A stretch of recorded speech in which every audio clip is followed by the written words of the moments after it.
चलो देखो ध्यान से। प्रश्न वाले कितना है एक्सरसाइज? 3.3 का कितना नंबर? 3 का 6 नंबर, 3 नंबर का 6 नंबर, ये है ना। देखो ध्यान से, कहता 5 वर्ष बाद जैकब की आयु उसके पुत्र की आयु से 3 गुनी हो जाएगी। 5 वर्ष पूर्व जैकब की आयु उसके पुत्र की आयु की 7 गुनी थी। उनकी वर्तमान आयु निकालें। तो मान लेते हैं, माना कि जैकब की वर्तमान आयु क्या है बताओ? माना कि जैकब है ना, माना कि जैकब की वर्तमान आयु कितना वर्ष? x वर्ष। दिक्कत है तो इसका पुत्र का आयु कितना मान लेंगे? फिर पुत्र की वर्तमान आयु y वर्ष। दिक्कत है? यहाँ तक दिक्कत नहीं होना चाहिए। प्रथम शर्त के अनुसार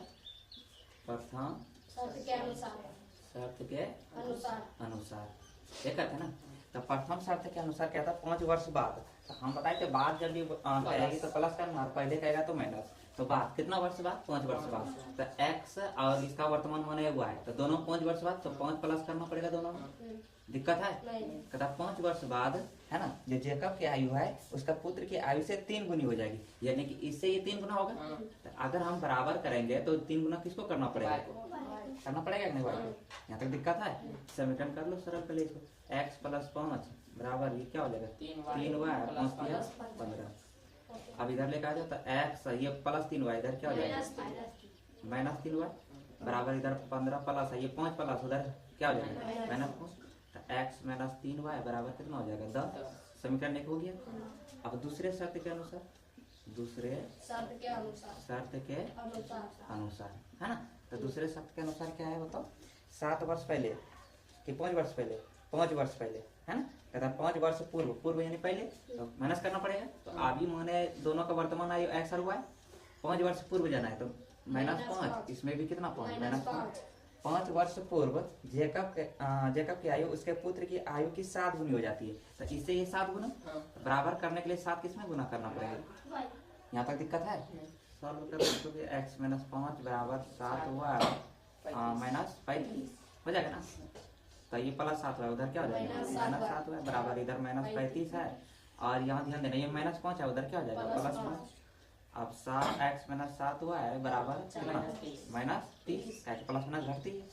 समीकरण कितना? 2। यहाँ पर दिक्कत है? अब समीकरण 2 से लेके चलेंगे जिस तरह पहले बनाते थे प्रतिस्थापन विधि। समीकरण 2 से, समीकरण 2 क्या है? x - 7y बराबर -30। तो x बराबर हो जाएगा -30, -7y उधर +7। समीकरण कितना हो गया? ये 3। अब x का मान समीकरण किस में रखने पर बताओ? 1 में रखने पर। x का मान समीकरण 1 में रखने पर। दिक्कत है? तो एक समीकरण मेरा क्या है? x - 3y बराबर 10। x का मान कितना है बताओ? -30 + 7y और फिर माइनस क्या आएगा? 3y बराबर 10। यहाँ तक दिक्कत है? अब ये हो जाएगा -30। अब +7 -3 तो घट जाएगा ना। तो प्लस कितना बचेगा? 4। 7 में 3 घटेगा कितना बचेगा? 4 बराबर कितना हो जाएगा? 10। ये -30 है, उधर क्या हो जाएगा? तो 4y बराबर इधर हो जाएगा 10 + 30 होगा ना। तो 4y बराबर कितना हो जाएगा? 40। तो y बराबर कितना आ जाएगा? 40/4 काट देंगे तो y बराबर कितना आ जाएगा? 10। अब y का मान किस में रखना है? y का मान समीकरण 3 में रखने पर। ठीक है। तो 3 समीकरण क्या मेरा? x बराबर -30 + 7y। तो -30 + 7 गुना y का मान कितना है? 10। तो -30 प्लस 10 × 70। तो 30 में 70 घटेगा कितना बचेगा? 40। तो अतः है ना, लिख सकते हैं ना। अतः जैकब की वर्तमान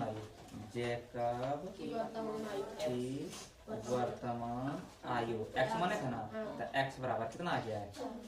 40 वर्ष। ठीक है। और उसके पुत्र की आयु यानी पुत्र की वर्तमान आयु क्या माने थे? y बराबर कितना? 10 वर्ष। दिक्कत है किसी? ये मेरा आंसर है। चलो बता लो फ्रेंड से। इसी के साथ साथ प्रतिस्थापन विधि मेरा क्या हो गया? समाप्त हो गया। देखो ध्यान से, ग्राफीय विधि खत्म हो गया, प्रतिस्थापन विधि खत्म हो गया है ना। बीजगणितीय विधि में हम 3 तो बताए। एक होता है प्रतिस्थापन विधि, विलोपन विधि, वज्र गुणन विधि। तो प्रतिस्थापन विधि क्या हो गया? खत्म। आप क्या पढ़ेंगे बताओ? विलोपन विधि। ठीक है, चलो देख लो पहले विलोपन विधि समझेंगे एक बार और। समीकरण बताओ तो प्रश्न वाली 3.4 का 1 नंबर x + y = 5 और 2x - 3y = 4। एक्सरसाइज कितना है 3.4 का 1 नंबर का 1 में पहला नंबर समीकरण x + y = 5 y बराबर 5, ये पहला समीकरण है। दूसरा क्या है 2x - 3y = 4। 4, दूसरा समीकरण ये है ना। यहाँ ध्यान दो, ये कौन सा विधि से बताएंगे इसको, विलोपन विधि से। सबसे पहला काम ये है कि x का गुणांक या y का गुणांक सेम करना है। ध्यान देना है दोनों चर में एक ही तो मतलब सेम करना है ना, कि दोनों का सेम कर देना है। तो x का गुणांक सेम करो या y का सेम करो। तो x का गुणांक यहाँ ध्यान दो, यहाँ x का गुणांक नहीं कुछ कितना है 1 और यहाँ x का गुणांक कितना है 2। तो अगर इसमें 2 से गुना कर देंगे तो देखो 2 2 सेम हो जाएगा, हो जाएगा ना। तो सिर्फ 2 से किसमें गुना करना पड़ेगा 1 में। आ देखो दोनों में प्लस का चिन्ह है, आगे में किसका चिन्ह है नहीं, कुछ प्लस ना होता है तो घटाने पर तब ना कटेगा। तो यहाँ लिख देंगे समीकरण 1 में कितना गुना करने पर 2 से गुना कर समीकरण 2 को क्या करने पर 2 को घटाने पर है ना। समीकरण 1 में 2 से गुना करेंगे, समीकरण 2 उसमें क्या कर देंगे घटा देंगे। तो देखो समीकरण 2 में 1 में 2 से गुना करो तो 2 गुना x क्या हो जाएगा 2x प्लस 2 गुना y 2y बराबर 2 5 कितना हो जाएगा 10। दिक्कत है अब इसमें तो कुछ नहीं किए हैं, सेम टू सेम ये उतार लेंगे 2x - 3y = 4 है कि नहीं। अब क्या करने पर यहाँ बताओ घटाने पर चिन्ह क्या होता है पलट जाता है। तो ये प्लस है क्या बन जाएगा ये माइनस है क्या बन जाएगा प्लस, ये प्लस है क्या बन जाएगा दिक्कत है। अब यहाँ देखो 2x प्लस है - 2x दोनों क्या हो जाएगा हैप्पी बर्थडे। अब यहाँ देखो प्लस 2y है प्लस y 3y तो कितना हो जाएगा टोटल प्लस 5y, दोनों जुड़ रहे हैं ना। ये कैसे होगा तुम बोर्ड में देखता है कि क्या और रहा था तुम्हारा दिमाग है हवा में नहीं, ये कैसे होगा बताओ तो। जब ये हम बोल रहे ये चीज नहीं देखना, यहाँ चिन्ह पलटने पर ये चीज देखते हैं तो फिर वही तो प्लस 3 और प्लस 2 कितना होगा 1 होगा 5 हुआ। अब यहाँ घटाएंगे तो 10 में 4 घटेगा कितना बचेगा जो है वही बताना है, कुछ एक्स्ट्रा नहीं बताना है। y बराबर तो 6 और ये कितना हो जाएगा बटे 5, ताकि गुना में इधर करेंगे किसमें आ जाएगा भाग में। अब y का मान समीकरण किसमें रख देना है y का मान समीकरण 1 में रखने पर, ठीक है। तो एक समीकरण क्या है x + y = 5। तो x + y का मान कितना है 6/5 बराबर 5। अब x बराबर 5 हम यहाँ ध्यान देना है ये 6/5 इधर प्लस में उधर करेंगे किसमें चल जाएगा माइनस में 6/5 नहीं कुछ नीचे 1। अब तो का घटा हो गया ना। अब 5 1 का लघुत्तम कितना हो जाएगा 5। तो 1 5 है 5 तो 5 है 25 माइनस 5 का 5 एक बार में तो 6 का 6 ये होगा ना। अब 25 में 6 घटाएंगे कितना बचेगा 19 बटे नीचे कितना है 5। तो आ गया x का मान यहाँ लिखना अतः x बराबर 19/5 और y बराबर कितना आया 6/5। यही मेरा क्या है बताओ आंसर। देखो यही है विलोपन विधि। अब बताओ इसमें और चीज है कथा विलोपन विधि से हल कीजिए और कौन सी विधि अधिक उपयुक्त है। तो हमको तो लग रहा है कि विलोपन विधि अधिक उपयुक्त है। प्रतिस्थापन विधि बताया पहले बताया थे कितना दूर चला गया था बहुत दूर ना। यहाँ से फिक्री करते यहाँ y का मान आता था फिर x का मान बहुत दूर ना। तो कितना सा लाइन में सॉल्व हो गया थोड़े सॉल्व हो गया। तो कौन सा उपयुक्त ज्यादा है प्रतिस्थापन विधि कि विलोपन विधि। विलोपन विधि ज्यादा उपयुक्त है। इस तरह उतार लो 3.4 का 1 का 2 नंबर समीकरण बताओ क्या है जल्दी बताओ 3x + 4y बराबर 10 पहला समीकरण है। दूसरा समीकरण 2x - 2y बराबर 2 ये दूसरा समीकरण है ना। चलो यहाँ ध्यान दो। अभी हम क्या बताए कि x का गुणांक सेम करो या y का गुणांक सेम करो, लेकिन दोनों में से एक को सेम करना। तो कौन सा गुणांक सेम करेगी बताओ तुमसे किसका गुणांक x का या y का x का। अब हम दोनों का गुणांक सेम करके बताएंगे। देखना पहले x का कर लेते हैं। तो अब यहाँ 2x है ऊपर क्या है 3x तो दोनों विषम संख्या है ना। ये वैसे सम है लेकिन दोनों क्या बताए थे इसका जो संख्या है इसमें गुना करना इसका जो संख्या है इसमें गुना करना। यहाँ तो दिक्कत है नहीं। तो इसमें कितना है 2 से इसमें गुना कर देना। तो यहाँ लिखेंगे समीकरण 1 में 2 से गुना कर तथा समीकरण अब 2 में कितना करेंगे 3 वाला तथा समीकरण 2 में 3 से गुना कर क्या करने पर, घटाने पर घटाने पर।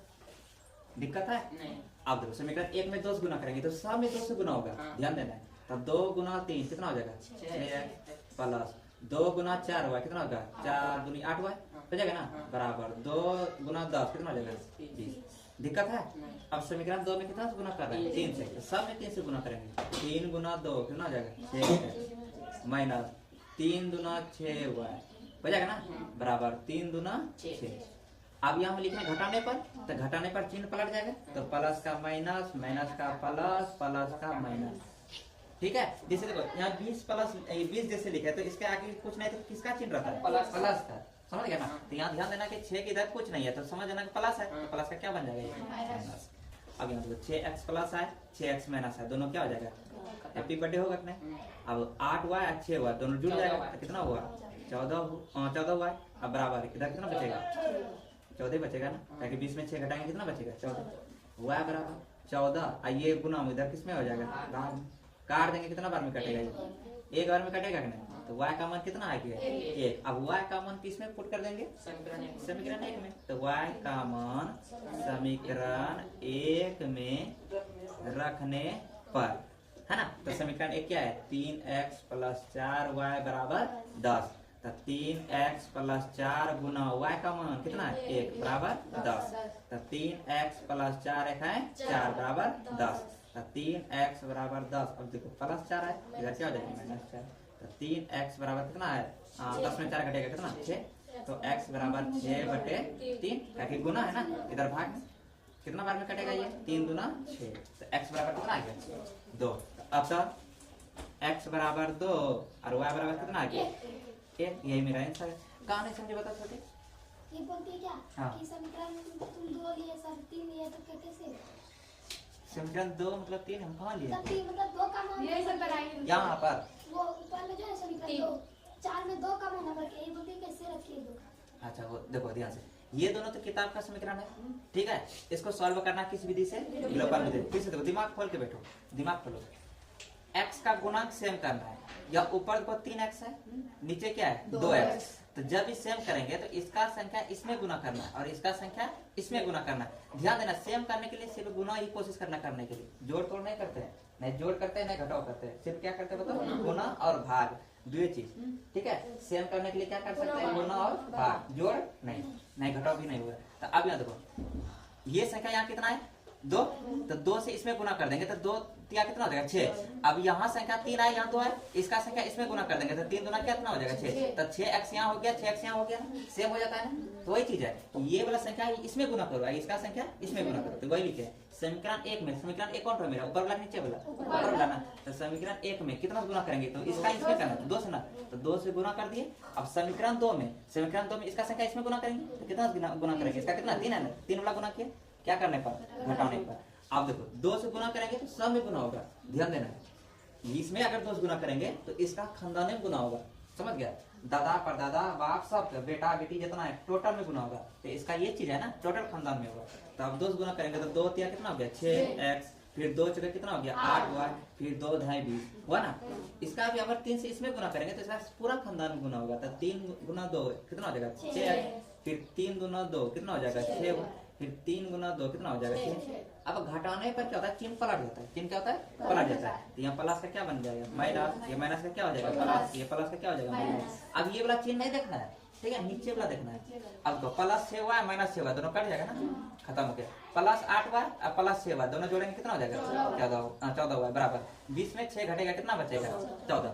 अब यहाँ तो 14 गुना है, उधर किसमें चल जाएगा भाग में, तो 14/14, तो 14 एक है 14, तो y का मान कितना है 1। अब यही y का मान समीकरण 1 में रखना है, ठीक है। तो y का मान किसमें रखने पर, समीकरण 1 में रखने पर। तो वही लिखे y का मान समीकरण 1 में रखने पर। तो पहले समीकरण उतार लेना है, ये चीज उतार लिया ना। अब 3x लिख दिए प्लस 4, अब गुना, ये दोनों के बीच गुना होता है, गुना y का मान कितना रखेंगे 1। अब बराबर इधर कितना है 10, 3x 4 एक है 4 बराबर कितना हो गया 10। अब ये 4 प्लस है, उधर करेंगे किसमें चल जाएगा माइनस में, तो 10 में 4 घटेगा कितना बचेगा 6। तो 3x बराबर 6 हो गया। अब ये दोनों के बीच गुना होता है, तो इधर गुना हम 3 है, उधर करेंगे किसमें चल जाएगा भाग, काट देंगे कितना आ जाएगा। अतः x बराबर 2 और y बराबर 1। अब दिक्कत है, अब दिक्कत है, उतार इसको।